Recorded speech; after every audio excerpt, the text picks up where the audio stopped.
Once you have freshly ground beans in the filter basket, it's time to tamp and trim. First, tap the portafilter several times and distribute the coffee evenly. Then, tamp down firmly. As a guide, the top edge of the metal cap on the tamper should be level with the top of the filter basket after the coffee is being tamped. Then, use the razor to trim for the perfect dose. Now, it's time to trim the dose.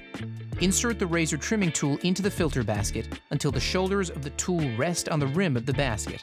Rotate the razor trimming tool back and forth while holding the portafilter at an angle over a knockbox to trim off excess coffee grinds.